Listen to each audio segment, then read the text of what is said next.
Welcome to this discussion. So, this one I've been looking forward to for a while. So, for anyone that has seen a bunch of my videos before, you may have seen that I did a conversation with Danny Shine, who is, I think, relatively well known for being an antinatalist who also has, I think he has 3 biological children. And I had a conversation with him. And I thought it's been a while since I'd visited the topic. And I also wanted to um, I don't know, have more people involved and more people, talking about it. Because I think um, being an antinatalist and being a parent is a unique and valuable perspective to have in the discussion. Um, and I think it's important to welcome parents into the antinatalist community as well. So, in the spirit of that, I wanted to host this discussion. So, I've got with me 3 antinatalist parents. So, Anna, Charlatan, and Anugrah, and we are from all around the world. So we are well represented globally today. But so before we get sorry about that. I've also was at an event last night, so my voice is screwed. Um, so my voice may be waning under the pressure. But yeah, before we get into, um, or we can get right into the to talking about being a parent, but tied into the first question. So the first thing I wanted to ask each of you is actually how you each came across antinatalism. Like, how was it that you were introduced to this idea?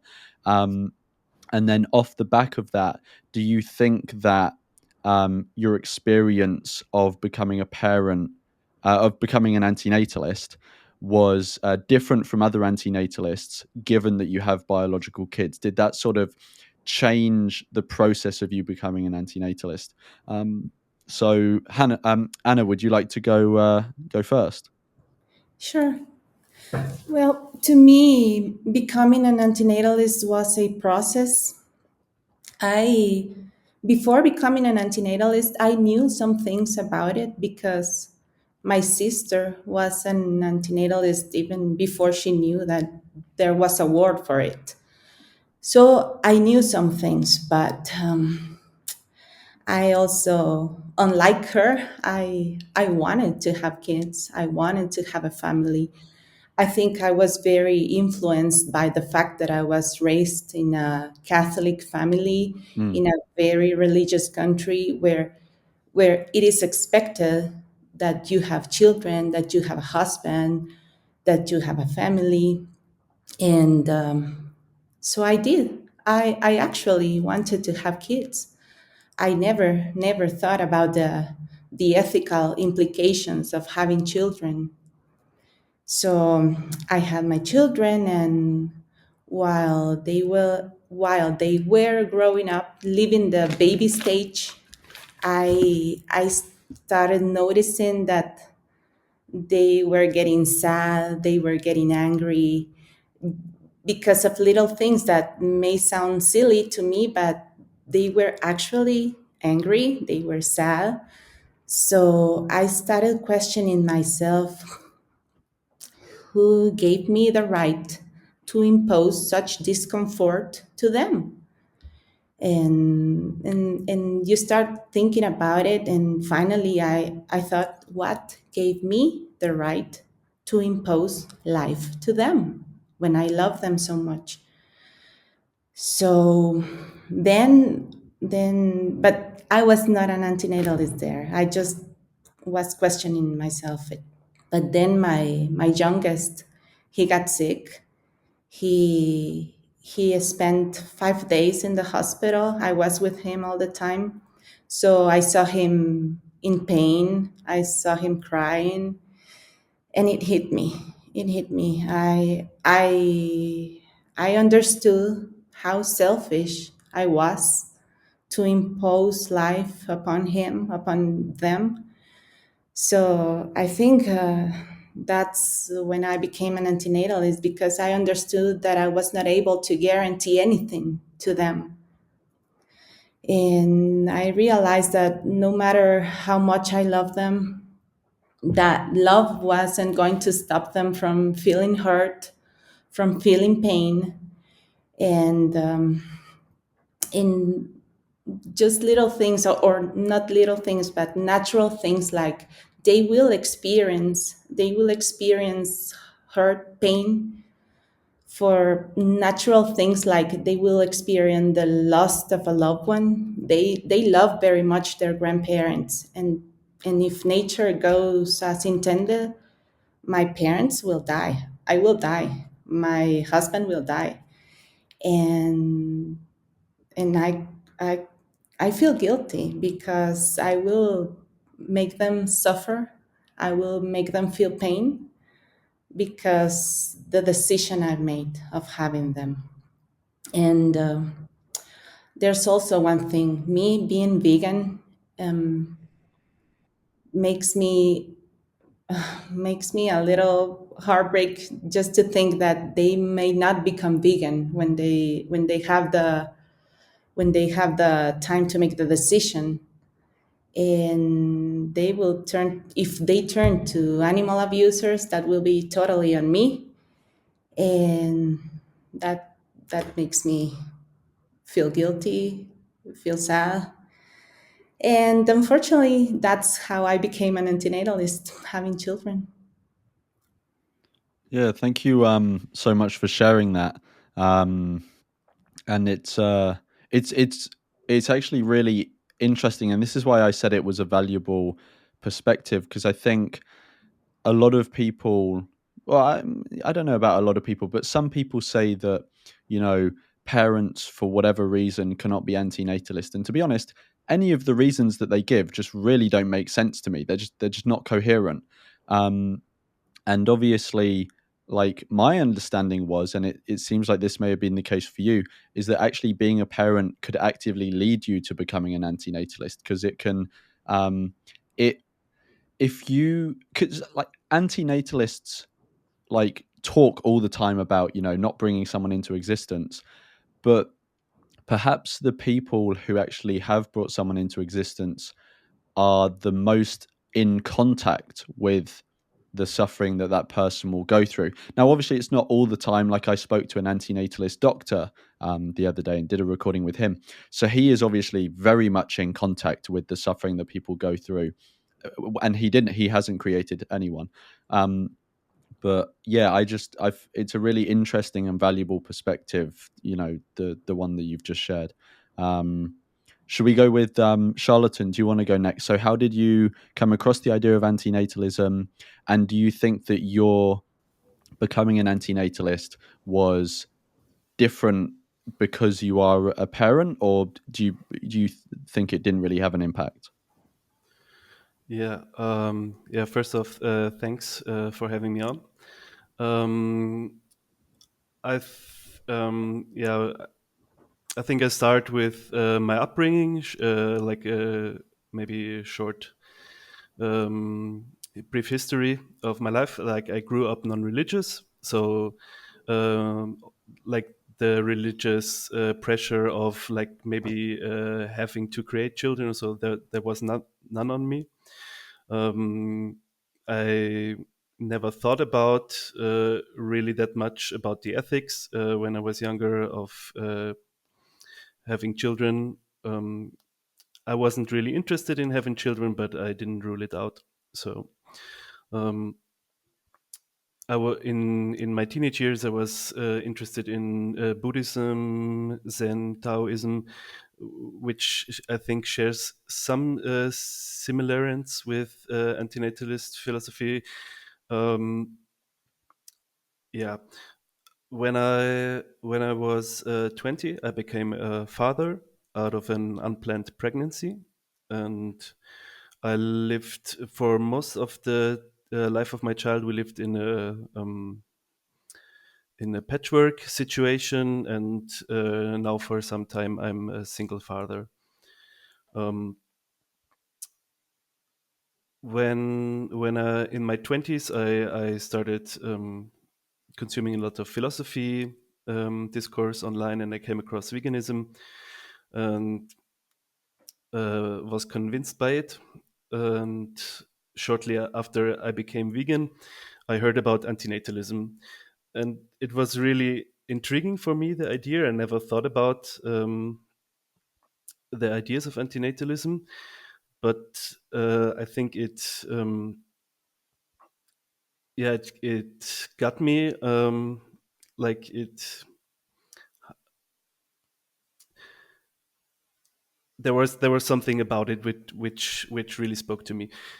But at the same time, I was kind of scared of the implications. So I really didn't put too much thought into it. I was like, yeah, maybe that's right, maybe not. So I just put it away.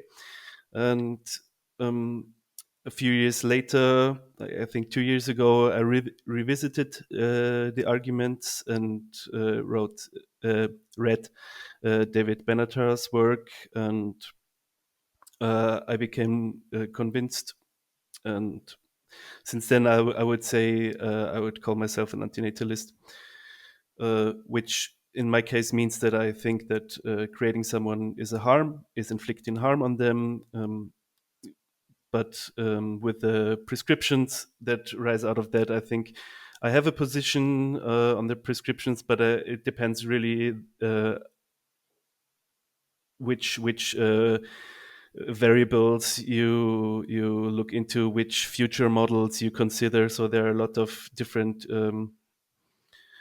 paths I think the world can go. So I'm not that certain in my prescriptions, but I'm fairly convinced that creating someone is inflicting harm on them.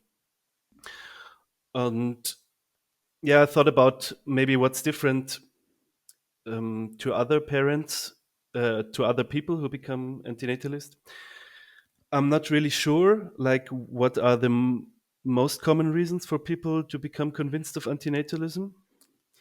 But I think there are different reasons. And I would say my antinatalism is characterized through my empathy with other sentient beings, which also, of course, includes my child. So because I care about them, I don't want more of them or others who can experience hardship to be born. So I think that maybe my hesitation or my resistance to be totally convinced of antinatalism at first could have something to do with that I maybe wasn't feeling comfortable with accepting that there was something wrong I did, or that I was responsible for the harm for my child. So I think that maybe some parents have the same issue when they are confronted with antinatalism, that they resist to their ideas because they don't want to feel maybe guilty for what they have done. But on the other hand, I think having a child can open your eyes to the antinatalist perspective, like you said before, Lawrence, because you see your own child, you see the questions that they bring up when they're confronted with death, when they're confronted with problems they encounter in life, and you see them, you love them, and you really care about them, and you know that there is a lot of suffering they will or may and maybe also already have to experience. And yeah, I think that can open your eyes to what a um, what a responsibility was put on you by creating them, and what you put on them by creating them. Yeah. Yeah, no, thank you. And it's interesting you mentioned that you sort of you became vegan first, and I feel like because I had that as well, and when I became vegan, I became much more open minded because it forced me to realize that I was previously so fundamentally wrong about something that is just so massive, in the world, and I'd been actively contributing to it. And I think that same dynamic can also be applied to someone who's already had a child, in that if you've already been through the process of becoming vegan, you maybe do not find it as hard as you would have, recognizing that you can change your mind on something you've previously done. And like, what is done is done. It's in the past. And there's no point beating yourself up about it in any way. And um, but yeah, you can have that sort of mind shift and going forward. So yeah, Anugrah. So yeah, how did you come across antinatalism, and do you think that you being a parent has at all sort of changed that process? Yeah, I am currently not only an anti-natalist but also anti-marriage. So back in the days during my undergrad, as soon as I completed my undergrad, I kind of it dawned on me that the free trial of my life is over. That is, I need to from now on work, find some job, earn money to survive. So when it dawned on me, when I realized that is, I know that's not a good idea. And I mean, my parents are not privileged, so kind of I had to do something to get a job that can keep me alive, because under the current system, either the two choices that we have is either we, I mean, especially the underprivileged ones, we either earn money, work to earn money to survive, or starve and die. So these are the two choices underprivileged people have. So I found myself in that situation. But then in those days, I did not know the word. I did not know what antinatalism meant. I didn't, but I knew that you know living in this world is not a good idea, and creating a child is certainly uh, not recommended. I knew it, although I did not know what antinatalism. I did not come across the term antinatalism yet at that time. But then I was also, you know, uh, part of the victim of the peer pressure that since everybody around me is getting married, and according to some people in the society that I live in, getting married is to get settled in life. So if I don't do that, I'll be the odd one out. So, but then when I decided to get married to my junior in college, we decided not to have children. Before we got married, we decided we will, if we can, we will adopt, but never procreate, which my partner also agreed. But then my partner, both me and my partner, we were ill-informed about reproductive uh, biology. So my partner believed in the safe period. People believe in the safe period. She said, "This is my safe period. You don't have to use protection. I will not become pregnant." So she trusted it, and I also trusted it. And then when she became pregnant, the first thing I said is, "Come, let us go and get the fetus aborted." That is when both my mother and my partner invoked God. God came into the scene. They said, "God will take care. If you abort the fetus, you're committing murder." I was an agnostic then. I was not an atheist as I am now. So I just thought, okay, these people think it's murder, so let's take a chance. Okay, let us take the risk. So that is how things happened. So, but my marriage broke up when my child was around 5 years or 6 years. But then my child came back to live with me when she was 15 years, 15 or 16. And now she is on her own. So that is how my parenthood, quote unquote, parenthood has been. I've never been a good father. Yeah. No, thank you for sharing that. And it's interesting that you were saying that it's like religion also came in there and sort of impacted how things went. Um, it's so interesting how, like, you can ask three people the same question and get completely different experiences, and it completely depends on the context that you're living in and all of this sort of stuff. So thank you to all three of you for sharing that. The next thing I wanted to go on to, and I've kind of already mentioned it, about how some people are not particularly welcoming to parents in the antinatalist community, which I've said, I think, many times on my channel and in other places, I think is stupid and illogical, and not helpful. But I wanted to ask each of your experiences of being a parent in the antinatalist community.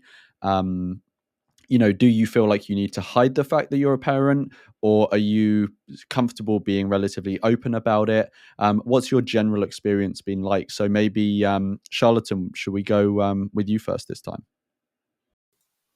Sure.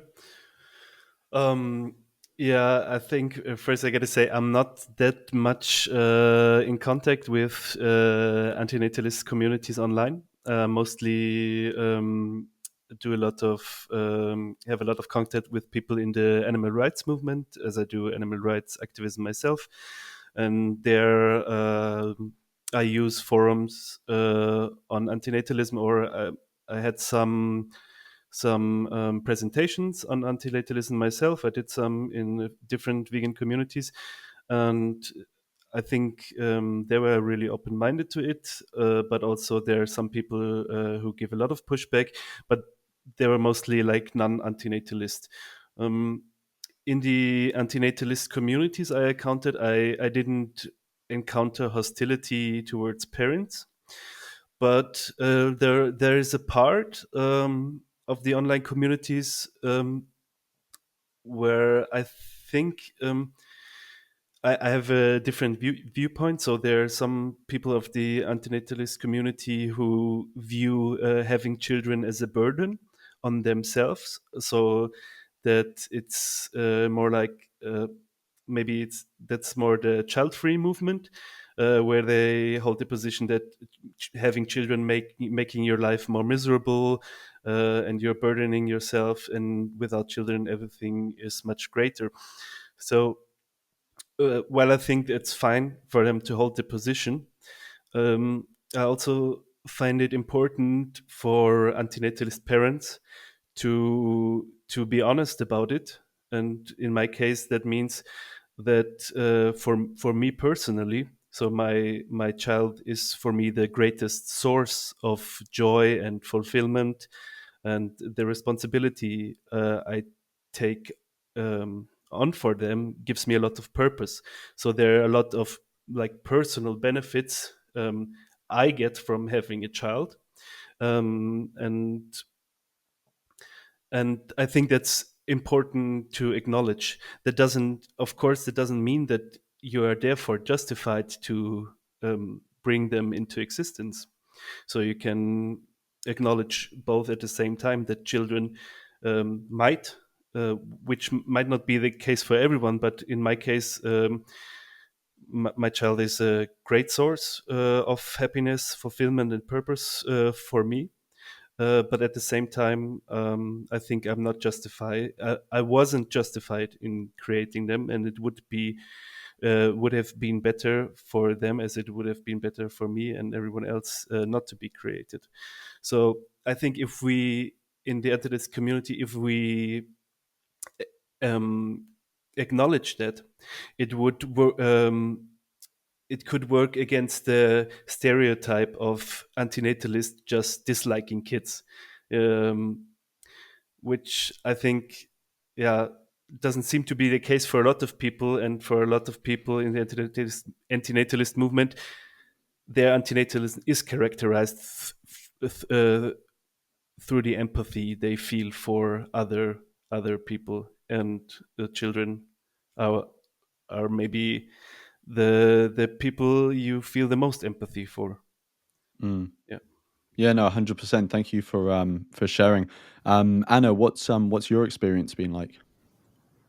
Well, I don't usually engage to antinatalist communities because, well, the only one I know is on social media, And I still don't feel comfortable sharing that I am an antinatalist parent because it may sound contradictory or conflicting, and so I still don't feel comfortable sharing it. But and also I don't know any other antinatalist parents. Uh, I mean antinatalist people in person. So I usually don't interact with any antinatalists. So my experience has been zero, basically. Hmm. Yeah, no, it's it's quite funny. I was talking to someone the other day about someone asked, does anyone know how many antinatalists have adopted children? Because often antinatalists will say that it's better to adopt someone than to create someone. And they said, well, how many antinatalists have actually adopted people? And I said to them, well, it's really hard to know because the people that will have adopted a child are probably the least likely to be spending all their time online. So we just wouldn't hear from them, if you get what I mean. And it's maybe similar to antinatalist parents. Like once you have a child, especially a young child, a lot of your time is preoccupied with caring for them, doing other things associated with them, like applying for schools, or just checking different things. Maybe they need medication or doing more shopping, stuff like this. Like these are the people who are probably least likely to spend all their time in antinatalist groups posting, right? And at the moment, the only real way we can get a vibe of who is out there is from looking at posts on different antinatalist groups. So um yeah, it was just funny that I was having that conversation, and you mentioned, you hadn't really had much interaction, and I think that is that's probably the case for quite a few antinatalist parents, or well, parents of both biological children and adopted. Um, but yeah, Anugrah, what has your experience been like in the antinatalist world? In this part of the world, in India, I think there's a lot of prejudice by the anti-natalist and child-free people. Uh, the parents are almost, you know, uh, I mean, they are not welcome into any of the child-free anti-natalist forums, and the situation is very toxic for parents to, belong to these groups and forums because most of them take liberty to mock the parents. So I think that's not going to go away anytime soon, or it's never going to go away. That is what I feel, unfortunately. They do this because they somehow, get to pat their own backs and pat their own back and say that and claim moral high ground. They feel that they are so smart, and the parents are so, they are fools, so they need to face the consequences of their ignorance, or even the folly, whatever they committed, quote unquote folly. So they are massively judged. So there is a massive prejudice against parents here, unfortunately, in this part of the world. I don't know if that can change anytime. Yeah. Yeah, no, I'm sorry to hear that. Do you think, and this is going on to the next question, but I'll ask you it first, Anugrah. Um, like, do you think what do you think the antinatalist community can do to be more open and accommodating and welcoming to parents? Do you think there is anything that can be done? Uh, there are some people, only a handful. I came across in my entire, on interaction with antinatalists across India. Uh, I would have interacted with, let us say, around a thousand people. Out of this thousand people, one person, one uh, scholar, and this person is a scholar and also has a background in journalism. This person in a meeting suggested that we need to be inclusive to parents, because they are our real, they are our number one audience. We need to, you know, compulsorily ensure that parents are part of our community and our forums and our meetings, because only these parents can influence their kids to become anti-natalist. So imagine, out of 1,000 people, one person had this opinion, and I went, "Wow! Finally, someone spilled the beans." But then this person's opinion was, ignored, totally ignored by other people who were in the meeting when this person made this suggestion. So there are no takers for such suggestions, unfortunately. That's so depressing. I also think maybe just to try and find a bit of hope here is that there may be, and this, maybe this would be mainly just for online stuff, but there may be a case of, I don't know what the official term is, but like exposure bias. So to me, it seems likely that people who want to demonize others or say negative things are probably more likely to put a post out there about it, because people like to get this negative energy out off their chest. They like to express it. But people who have something positive to say don't seem to post as much, and this seems to be very true in antinatalist groups, like the sort of big Facebook groups or Reddit and stuff like that. So it could also be the case online that we just see, like, the people who see antinatalist parents in a negative way, maybe they just are more likely to express their opinion. Because, to be honest, the vast majority of antinatalists that I have spoken to and interact with and call friends, in fact, all of the ones I call friends, but the vast majority of ones I've interacted with, are all perfectly open and welcoming of antinatalist parents. Um, and yeah, so that it does lead me to think that the negative stuff that you see online and places like that, it could just be a result of those specific people with that opinion feeling more emboldened, or however you want to put it, to sharing their opinion. But it is very depressing that you've only found one person out of 1,000. So maybe pessimism is the correct viewpoint to hold. Charlatan, what are your thoughts on this? Like, how can the community be more welcoming, open, accommodating of antinatalist parents? Well, first of all, I have to say I'm shocked about what what you're saying. It doesn't really make any sense to me, why parents should be why someone would be in favor of excluding parents of out of the anti-natalist movement. As comparison, I see with the animal rights movement. It's like it, it would be this comparable if we would say, "Oh, you have eaten meat before you went vegan, so now you are not allowed in the animal rights movement." That's just ridiculous. Like, no one, or I don't know anyone who was brought up with and confronted with antinatalist philosophy um, in their upbringing. So it's yeah, it's ludicrous to me that we don't appreciate people recognizing um, maybe what they have caused, and also that they are able to change their mind. I think that's really important.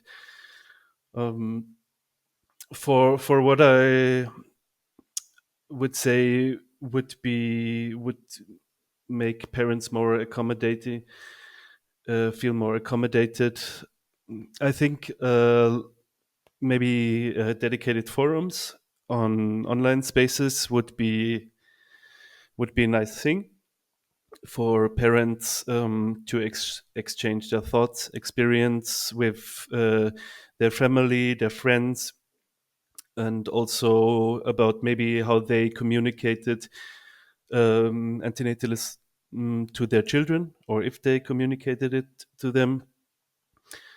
Because I think the more it's, I think, even harder than the antinatalist community reacting to antinatalist parents are not antinatalist parents reacting to you if you tell them you are antinatalist. So a lot of people get really judgmental about you if you are an antinatalist and you have a kid. So I think these kinds of making these spaces possible for people to exchange their experience could be, yeah, beneficial and maybe more welcoming. Yeah, no, I think having I also I agree with that. Having a forum where people can share their experiences, but also ask each other questions, and guidance would be super valuable because you know, imagine if you're a parent and maybe you've got like a relatively young child, and you've only just become antinatalist. I would imagine a support group like that would be invaluable, in terms of being able, like, having comfort in the fact that you're not the only one in this position, so there's other people you can relate to, and also just asking them questions, about how can I approach this, how can I speak to my partner about this, all of this sort of stuff, if they have a partner. But yeah, I 100% agree with you. Anna, what's no, wait, Anna, have you already answered? No, you haven't answered this one. No, no. Yeah, what are your thoughts on like what the community could do to be more welcoming? Yeah, as I said before, I don't interact much with the antinatalist community, but I don't know how open or close it is. But I think, I believe the opinion or the experience of an antinatalist parent could be very useful, especially to those who are still deciding or are still unsure of becoming antinatalist. They could hear us, and probably our experience could be a good example of why antinatalism is the ethical decision to make. So I think we should be included in the antinatalist community. Yeah, 100%. That's actually a really good point you make. That um, you know, um, it's often said to because uh, at least online, the antinatalist community, whilst it does have a spectrum of age, there are both people who are relatively young and relatively elderly in the antinatalist community, but it does seem to be skewed towards younger people. Um, and so younger people, in their 20s or whatever, tend not to have kids anyway. At least in the West, this may change somewhat on what country you're in.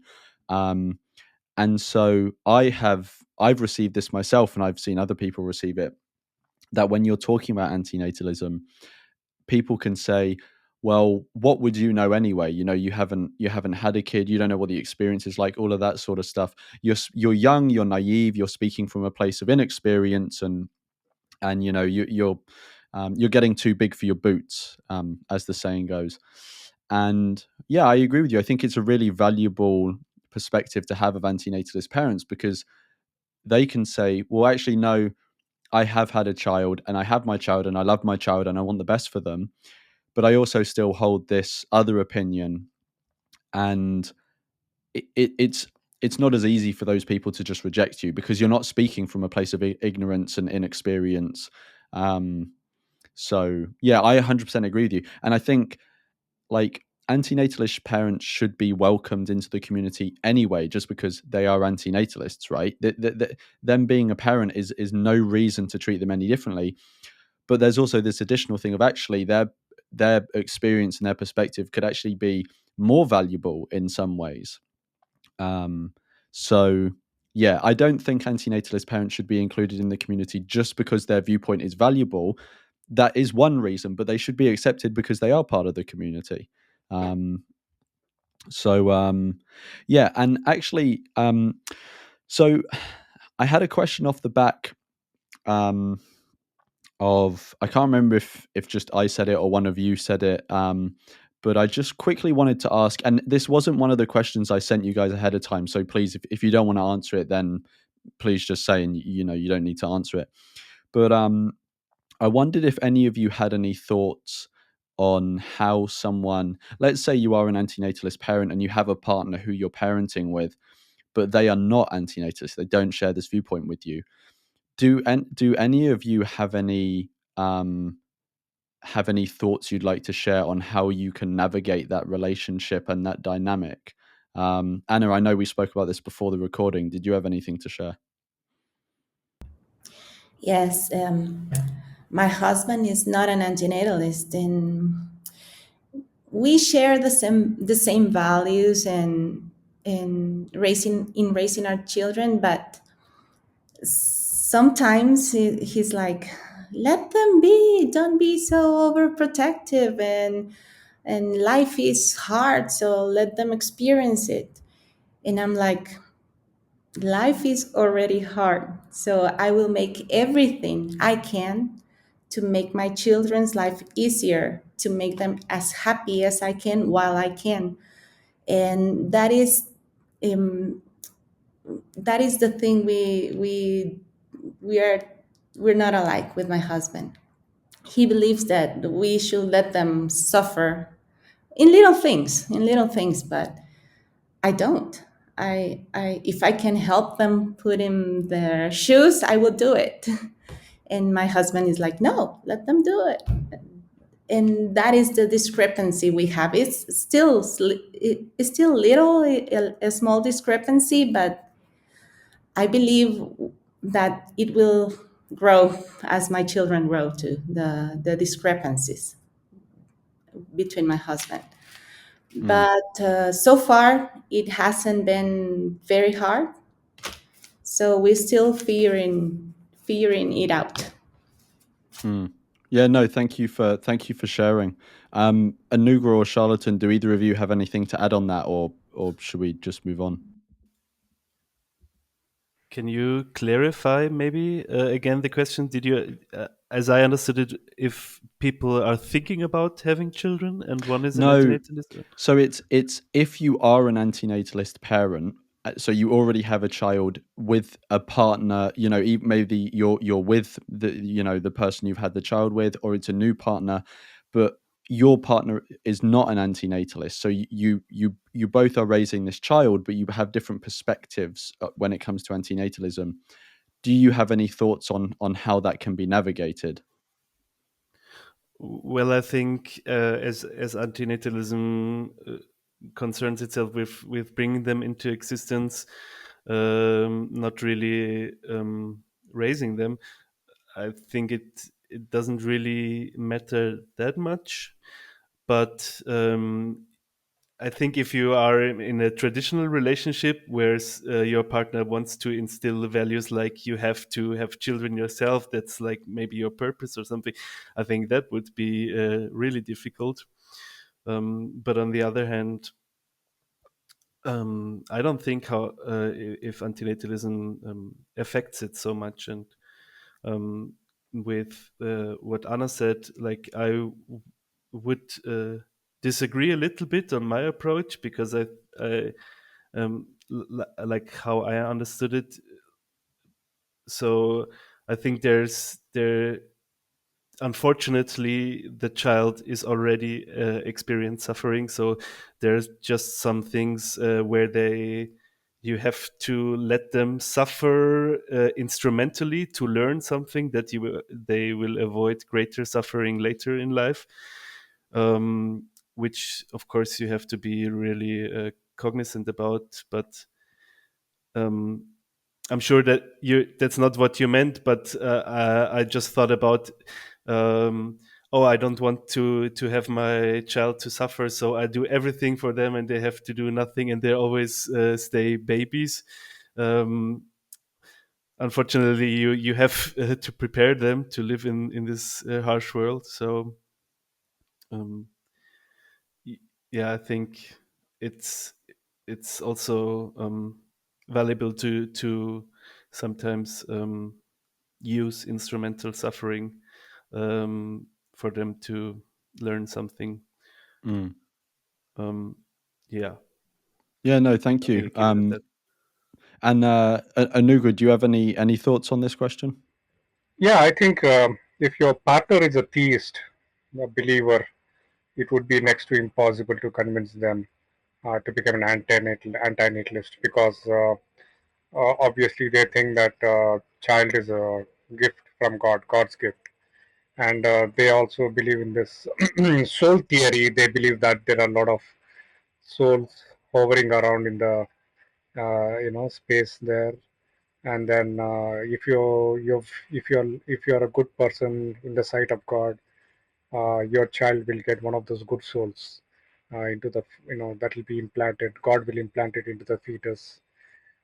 So I think it's impossible to convince theist, a partner who's a theist.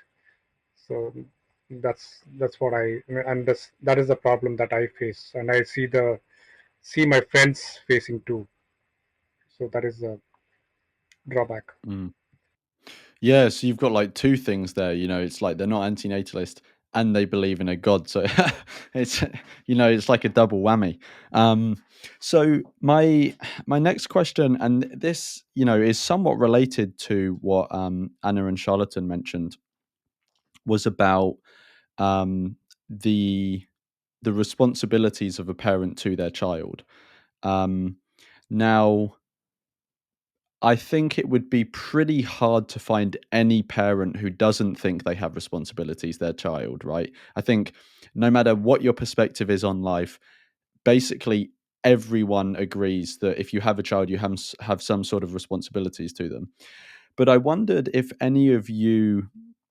um, if any of your perceptions of your responsibilities to your children changed once you became an antinatalist, um, or they differ from other parents given that you are an antinatalist. Um, so, Charlatan, do you want to go first on this one? Sure. Yeah, I think I never had the position that children owe something to their parents. I think which is very prevalent in most families or a lot of families, that the expectation is more the other way around, like as I would see it. So they think, yeah, I brought you into this world, so you have to do that, or I cared for you for so many years, so be thankful and do what I want you to do, pick the job that I want to, help me when I need you. So the view that children owe something to their parents, I think I never had that belief, but becoming antinatalist solidified the position for me, and it worked more into the opposite direction. Like where I'm from, children are adults, or people are adults when they are 18, and then most of the responsibilities, like from the government, most of the responsibility a parent has for their child, you give up. Some exceptions are if your child is studying on a university or something like that. So then you have maybe some financial responsibilities, but most of the time when they get 18 years old, your responsibility as a parent vanishes, uh, or stops. um, I think responsibility in general is a really hard philosophical issue. Who is responsibility for what, and how it really works, I'm not so sure, but from my intuitions I would say that I am responsible for my child's existence. So now that they are here, I feel like I'm responsible for them to uh, have the best life I am able to provide them, or help them to have. So try to help them avoid all the hardship that I can, and encourage good things happening to them and them feeling as good as possible. And I think that will never stop. So I wouldn't say that my responsibility ends when they're 18. But maybe if I can add to that, I think that is something that maybe can also make antinatalists better parents than other parents, because you feel like you don't feel like they owe you. You feel like you are responsible for what happens to them. So you don't give up the responsibility and say, oh, it's just life is hard or something like that, or it doesn't concern me anymore. You realize, okay, I'm responsible. I have to care for them. And yeah, I think that can improve your parenting. Yeah. Yeah, no, 100%. You know, so like sometimes, um, like sometimes I will, you know, speak with antinatalists, and sometimes I just think like it seems like antinatalists who think we shouldn't be bringing new people into existence are the people who are maybe the best equipped to actually be doing that, um, which is maybe that, you know, there's an irony there. Anugrah, do you have anything to add to what Charlatan said about how you perceive the responsibilities of a parent as an antinatalist? Yeah, personally, I cannot, have any responsibility as such to my child because I'm struggling to take care of myself. But my partner can. My partner can, you know, take up responsibility of our child and ensure that she gets some dignity in life. But then, unfortunately, my partner's care is conditional. You know what I mean? My partner wants our child to listen to how she wants to groom her, and only with that condition. In that condition, she will get care and whatever uh, that she requires for her life. So it is a very conditional love which my child is getting from her mother. So that is the reason she left her mother because she didn't want to listen to the demands that her mother put on her, and she came to me. But then my child knew that I can't take care of her. I'm not financially privileged enough to take care of her. But then she used to live with her parents. She still, she lives with her friends. Her friends pamper her. They buy her stuff and all that. And I clearly remember telling my child recently. I told her that in the current economic system that governs the world, I told her that you have two choices. Either you be cunning enough and become a millionaire so that you can sustain yourself, basically cheat your way through, make enough money to become a millionaire so that you'll have dignity in life, or be prepared to starve to death.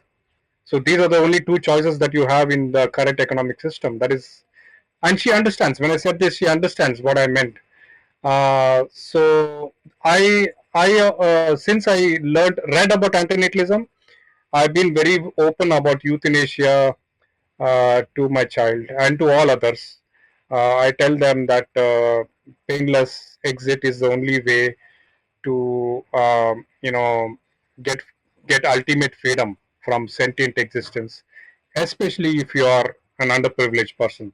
So that has been my take on when it comes to responsibility. I tell my child the world is very tough unless you are very privileged, uh, and we are lucky. You'll be lucky enough if you can get euthanasia, if euthanasia becomes legal. So that is what I've been telling her.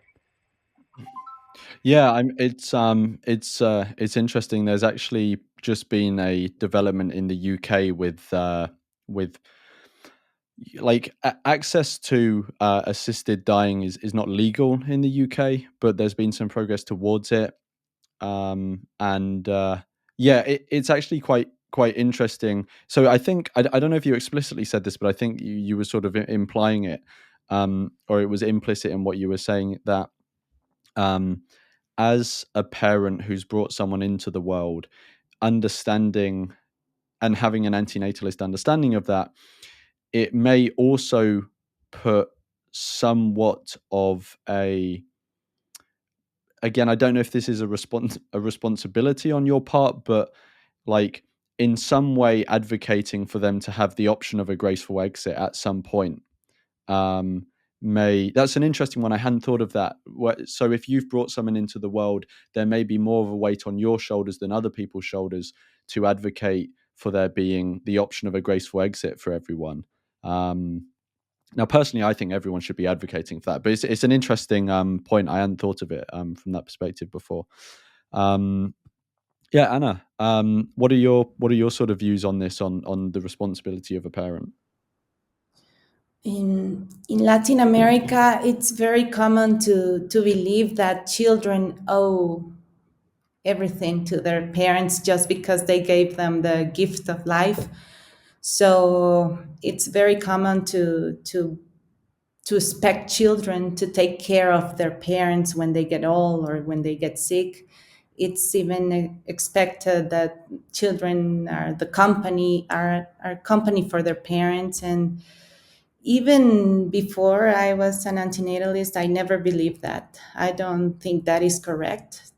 Children are individuals on their own, so we as parents have nothing to expect from them.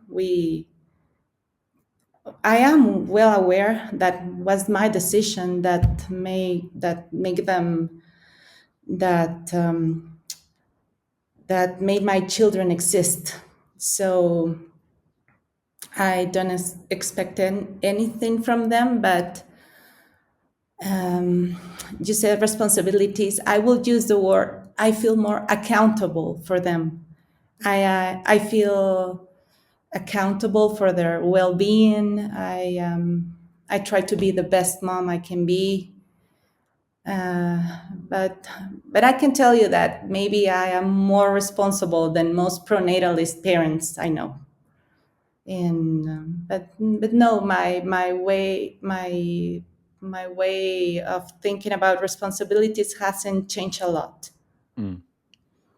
Yeah, no, it's interesting, and to be honest, it viewing the responsibilities or accountabilities, as you put it, of parents, it may not necessarily change, because like um I would say often antinatalists see parents as having more responsibilities than the average person would view parents. But there are many people who already have that opinion. There are some people who are have that opinion of, well, like you said in Latin America, it's very common for people to see their children should be serving them rather than them serving their children, and so people already have differences of opinion on that, irrespective of whether they're antinatalist or not. So it could be the case that many people, they won't have a change of opinion when they become antinatalist.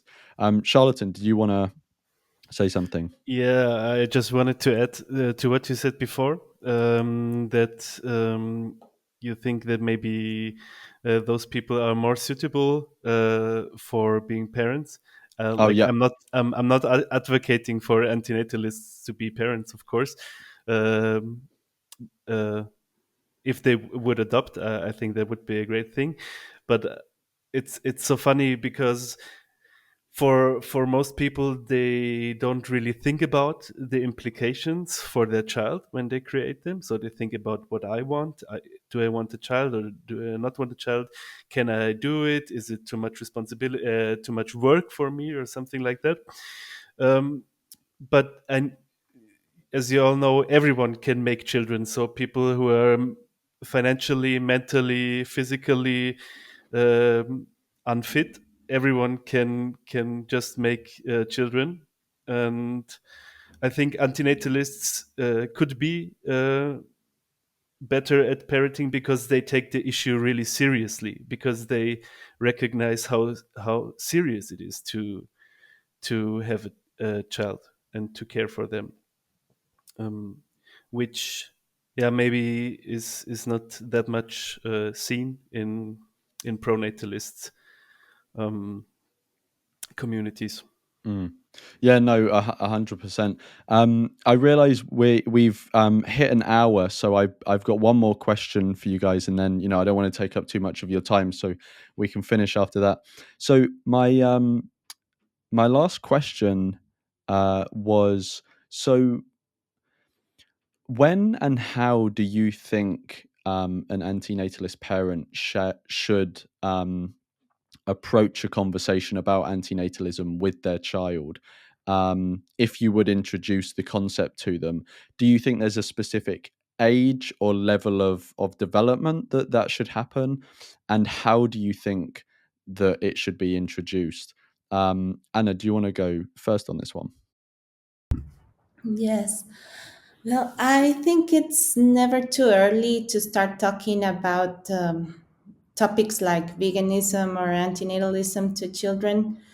You can adapt the words and start introducing the concept to them. Probably they won't reply so much, but you will start planting the idea in their minds.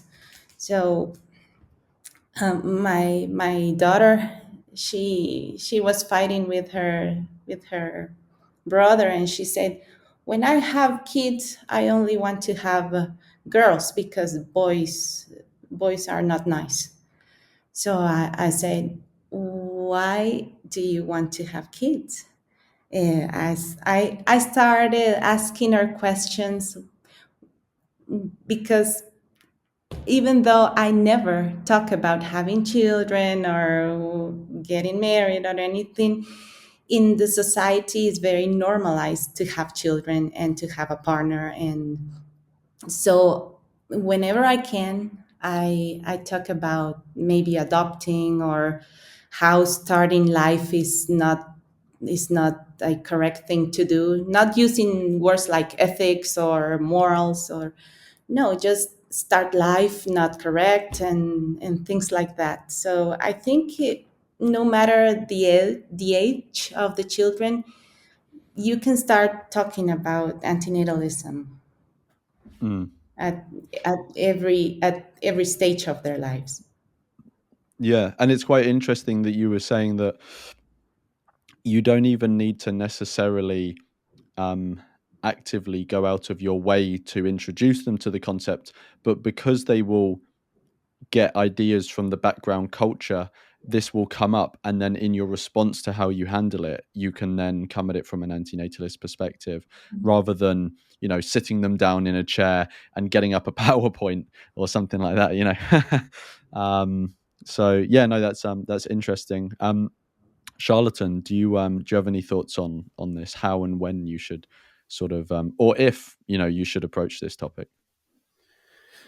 I think I have a few thoughts on that.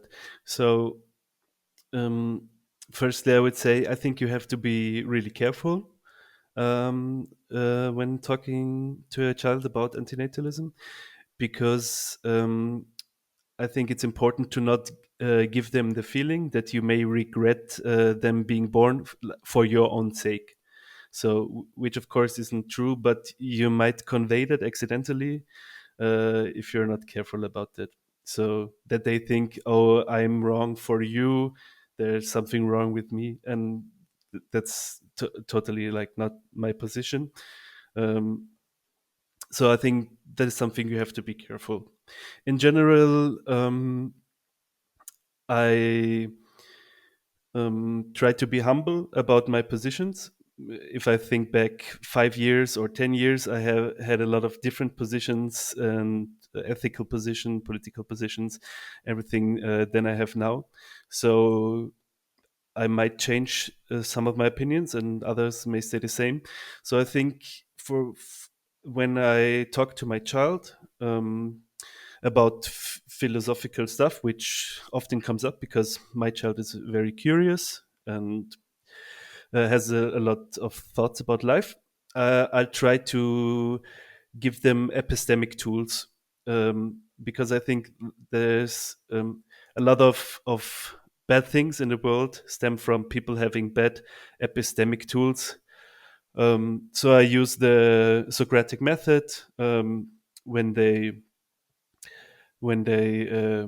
are interested in something, or think about something, to try to ask them question, as Anna said, to consider what their own view is, and maybe give them some ideas that they haven't considered. But I'm really not.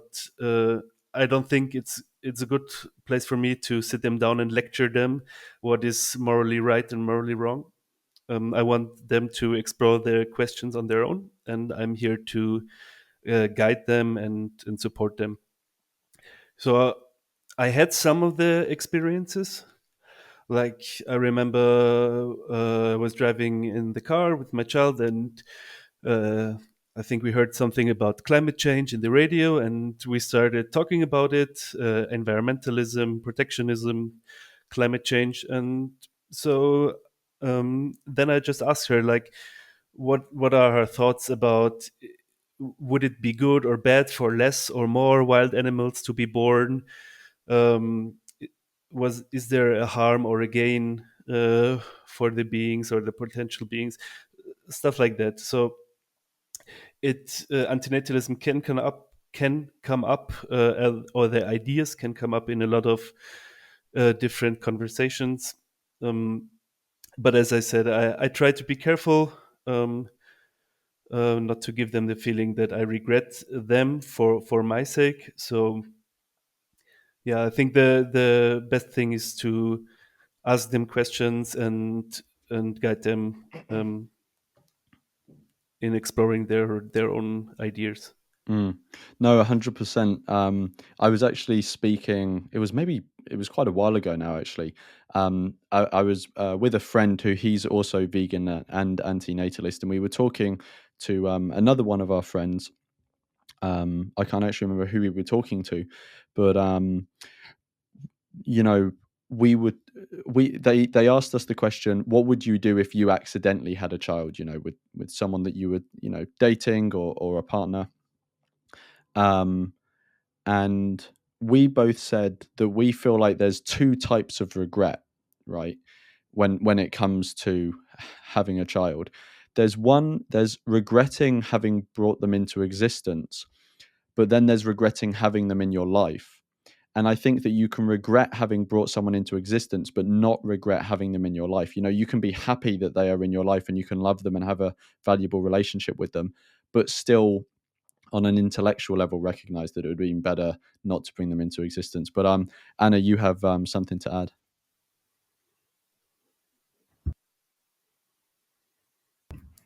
Yes, in that question, in this last question you're asking, I wanted to say that the main thing for me and for them is that they know that I do not regret them. I love them and I am very proud of them. I am actually happy with them. They are my babies, my company, my everything.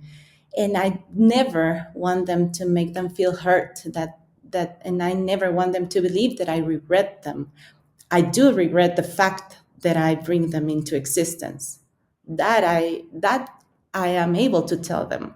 And I don't know if they understand completely, but I tell them that it's better to not exist in a world, in a place where so many painful things can happen. But I don't regret them. I am proud of them. I want to make clear that I regret the fact only that I made a decision to bring them into life. Yeah, no, 100%. I think it's a very important distinction to, and it may be a distinction that especially younger children may not be able to grasp. So maybe that is why it may actually be better, some people may argue, to introduce the idea when they are old enough to fully understand the concepts, because then you won't have this situation where they don't really understand what you're saying, but they kind of get the understanding that you regret creating them, but they don't know how to handle that. So yeah, it's a very important distinction. And yeah, Anugrah, do you have anything to add on this? Yes, Lawrence. I think this is a question that requires class analysis, where I have different answer for parents who are privileged and parents who are not privileged. So I suggest parents who are privileged to sit with their kids when in their teens and tell them, see, we gave birth to you, and uh, thanks to our ancestral wealth, you'll never die of starvation or homelessness. But we would be very happy if you abstain from procreation and instead, ensure that child of a poor family, poor parents, child that is born to poor, ignorant parents, has some dignity in their life. We would be very happy if you do that and you do not have a biological child.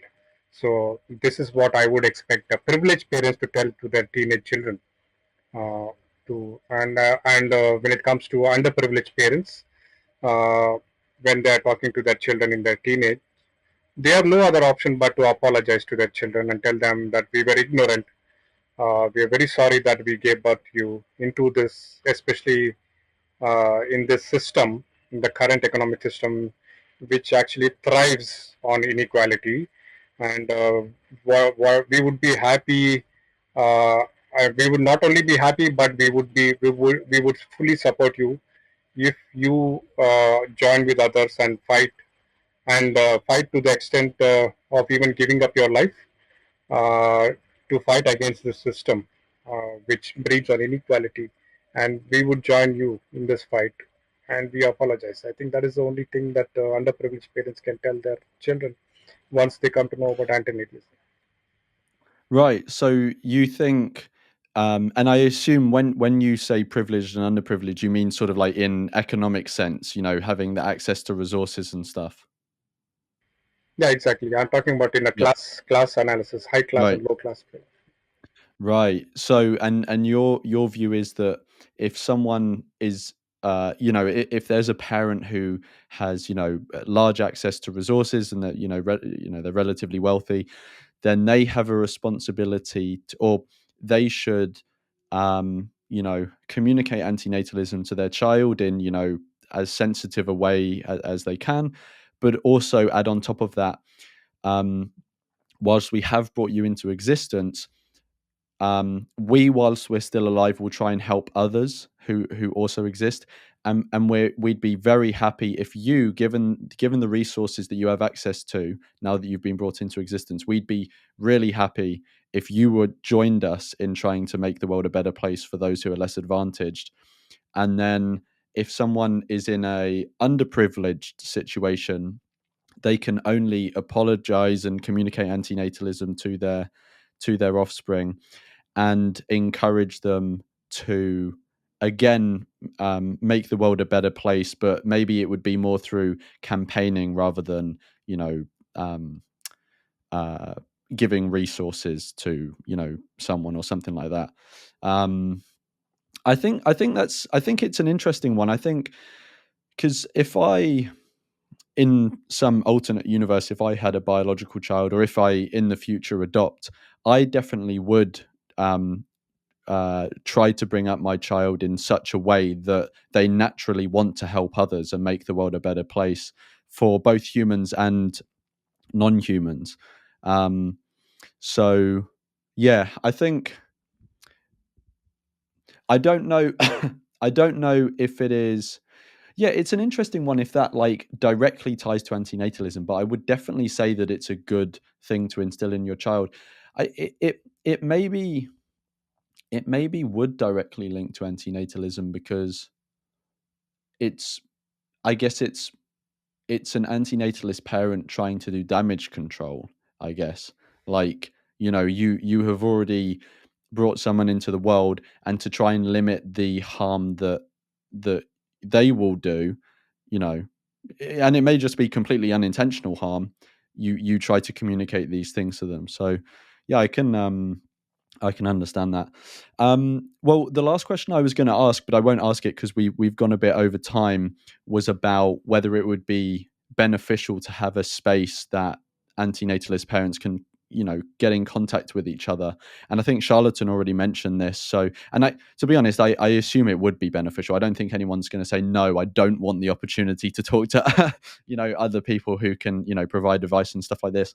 So I think that would be really interesting to explore. And if any of you or anyone watching wants to help facilitate that, create some form of community, whether it's on Facebook or somewhere else, where antinatalist parents can specifically come together and, share insights and experience and advice and stuff like that, then I think that would be very welcomed. But just to round this off, I wanted to say thank you to all of you for participating, coming, sharing your experiences and your thoughts. I think the perspective of antinatalist parents is very valuable, I think, which has been demonstrated by this discussion. So yeah, I wanted to thank all of you for coming on.